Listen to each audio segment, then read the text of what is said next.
I'm Tricia Homer. I'm from St. Thomas in the U.S. Virgin Islands, and I'm an instructional designer at the Robert H. Smith School of Business at the University of Maryland. I'm also a facilitator and an actor and an artist. Her journey began back in the island of St. Thomas as a young person with lots of energy, which wasn't necessarily steered in the right direction at all times. That is, until she was introduced to the art of stilt walking in one of the storied local Mokajumbi Carnival troupes. My mom put me in John McCleverty's traditional Mokajumbis, and I had the opportunity through working with Johnny and everyone else in the troupe, Miss Pat, and that whole kind of community to challenge me. With Johnny, I took a leadership role. I was able to kind of choreograph and teach other young people how to walk on stilts. So being in Mokajumbis for me was a really great creative outlet. In high school, Tricia would continue to explore the arts through dance and acting, never thinking that it could turn into a career. After graduating from All Saints Cathedral School, Tricia set her sights on studying medicine at Wesleyan University in Connecticut. My freshman year, I was initially a pre-med major, and then I got to college and I opened the course catalog and I realized I didn't want to take bio, I didn't want to take chemistry, I didn't want to take any of these science classes. And then I declared a dance major. While studying dance, Tricia took notice of the disparities in access to the arts, particularly for those coming from communities of color.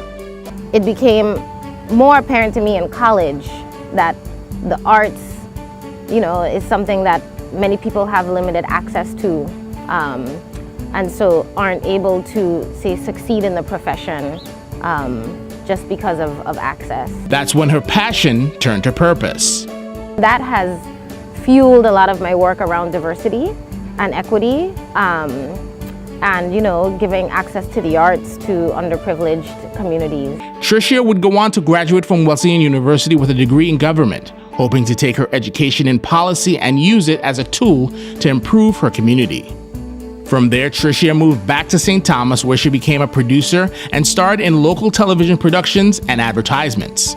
She then entered the world of pageantry, representing the U.S. Virgin Islands and Miss Universe in Thailand in 2005. My experience with pageantry really informs and really helps me to process and articulate a lot of the expectations that we have about women in our society. Tricia relocated to Maryland, where she earned her master's in education with a concentration on instructional design from the University of Maryland. As she puts it, the stars aligned perfectly shortly after earning her degree.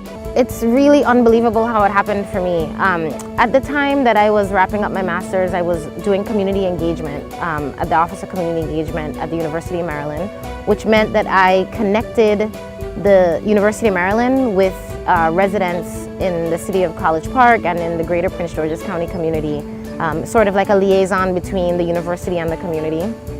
And I left that position in this, I gave notice in October, and then I graduated in December, left the position on like December 15th, and then I got an offer as an instructional designer on like December 17th, 2 days later. So it really worked out for me. Things were lined up perfectly. I hold many different positions at the University of Maryland.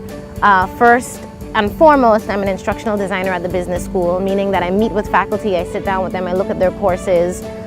We say, what can be improved? What can we do differently? You surveying the students, seeing whether or not their learning objectives are being achieved. So I have a lot of faculty meetings. I also observe faculty in the classroom, and I give them tips and pointers on how they can improve their teaching persona, their presence in the classroom. Another role that I have is I work with the Office of Diversity and Inclusion as a facilitator. And really, I consider myself a facilitator of learning. I'm not an instructor or a lecturer. Not turning her back on community involvement, Tricia's love for service led her to become one of the founding board members and chair of the College Park Community Foundation. The Community Foundation is a group of local the residents of the city of College Park who came together and said, hey, we want to improve the quality of life in College Park. Up until that point, the narrative in the city was quite negative, but we got together and we are helping to build capacity of nonprofits in College Park. And what that looks like is we provide grant funding to organizations. We also provide trainings and workshops, and we have networking events in the city of College Park to really improve the tone and the tenor of the city. And I've had people come up to me and say, hey, things have really changed since you all founded this foundation. I think service isn't something that we focus on enough in our society. People are so busy trying to get ahead and make the dollar that we don't think about how can we give back, and not just give back money, but how can we give back our time.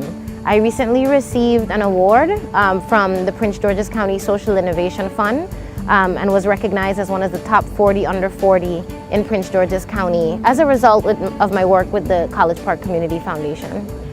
Her multiple interests continues to blossom. Tricia has maintained her love for the arts, acting in several theatrical productions in the Washington, D.C., Maryland area.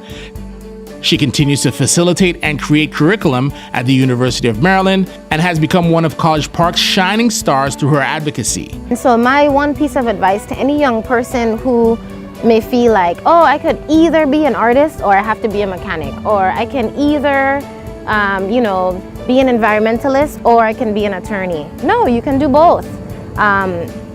Especially in my work at the University of Maryland at the business school, I'm seeing professors who have a medical degree and a JD, right? You don't have to stop at one. Just pursue your dreams.